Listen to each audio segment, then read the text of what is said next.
biaya tidak langsung itu mulai dari persiapan, ada pemeliharaan, keamanan, asuransi, provisi, risiko pelaksanaan, dan K3. Kalau kita bilang biaya persiapan sebenarnya kecil tapi penting. Artinya apa? Biaya persiapan itu kalau proyek itu akan dimulai. Persiapan itu persiapan lahan, ada pengukuran awal ya untuk memastikan titik-titik terluar bangunan, titik-titik terluar proyek ya. Lalu kita pasang blopang untuk memastikan dimensi dan lain sebagainya.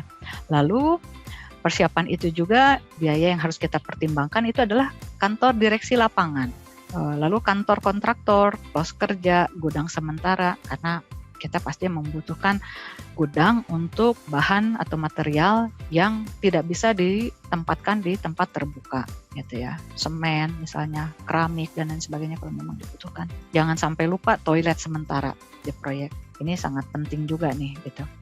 Selain itu, biaya persiapan yang harus dipertimbangkan itu adalah jalan akses atau jalan masuk kerja, pagar proyek. Nah, itu harus dimasukkan ke dalam biaya persiapan. Lalu listrik dan air kerja.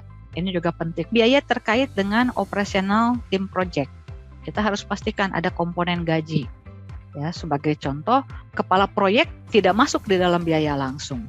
Kita lihat tadi yang masuk dalam biaya langsung itu hanya sampai mandor. Padahal kepala proyek itu yang bertanggung jawab untuk pelaksanaan proyek. Sehingga biaya gajinya harus masuk ke sana. Dan itu masuknya ke dalam biaya tidak langsung. Biaya operasional kantor. Project site itu kan ada telepon dan lain sebagainya, itu kan biaya operasional. THR, uang lembur kalau memang ada pekerjaan lembur. Cuti, dan biaya lainnya. Itu masuk ke dalam biaya tidak langsung. Dan itu harus diperhitungkan.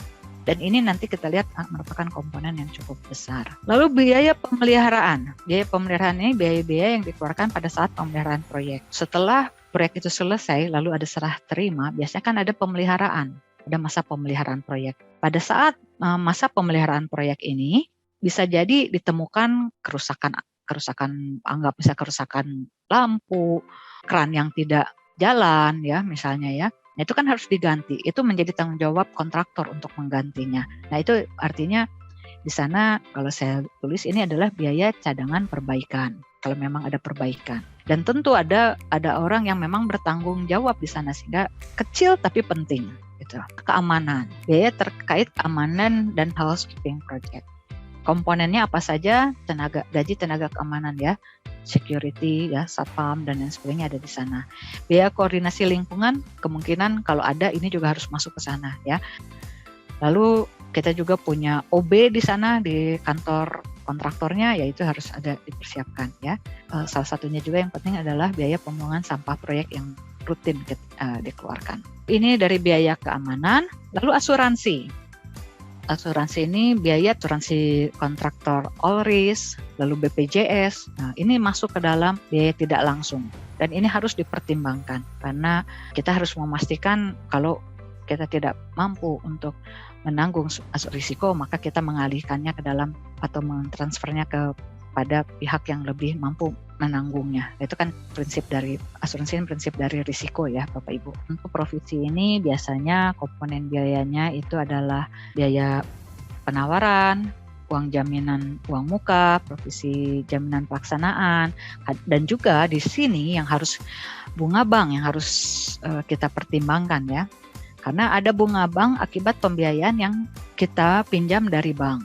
Kalau memang kita meminjam uang ya tentu harus kita pertimbangkan dan ini harus diperhitungkan sebagai biaya tidak langsung. Biaya keselamatan dan kesehatan kerja ini kalau kita melihat dari Permen PUPR itu mengikuti pada Peraturan Menteri Pekerjaan Umum Nomor 5 Tahun 2014 tentang pedoman sistem manajemen keselamatan dan kesehatan kerja konstruksi bidang pekerjaan umum. Nah, tapi di sini yang utama sebenarnya yang saya ingin sampaikan itu ada K3 itu apa sih kalau untuk gedung itu yang harus dipersiapkan itu alat pelindung diri ya, helm, rompi, sepatunya ya, sarung tangan, kacamata atau apa misalnya untuk kelas itu kan kacamatanya khusus ya, Google ya. Ada K3 khusus ya, asuransi tenaga kerja dan perizinannya ya.